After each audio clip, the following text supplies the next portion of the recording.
هناك بعض الحالات التي قد يخبرك طبيب الأطفال بأن طفلك يعاني منها. قد تكون بسيطة مثل الفتق الإربي، أو قد تكون خصية غير نازلة أو إخليل تحتي. قد تكون التهاب الزائدة الدودية.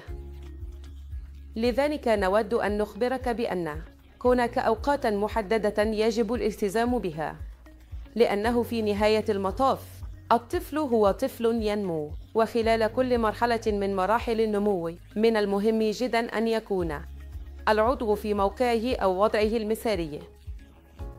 لذلك إذا فاتنا التوقيت الصحيح للجراحة لذلك العضو، فمن الممكن أن العضو نفسه قد لا ينمو إلى إمكانياته الكاملة، قد يتناقص في وظيفته، وقد تفقد العضو. من المهم جدا أن يفهم الآباء هذا، لأن السؤال الأكثر شيوعا الذي يتلقاه من الآباء هو: أليس طفلي صغيرا جدا؟ أو أواجه الكثير من الندم في وجوه الآباء عندما يأتون في سن الخامسة أو السادسة أو الثامنة ويقولون: جئنا متأخرين لأننا اعتقدنا أن طفلنا كان صغيرا جدا.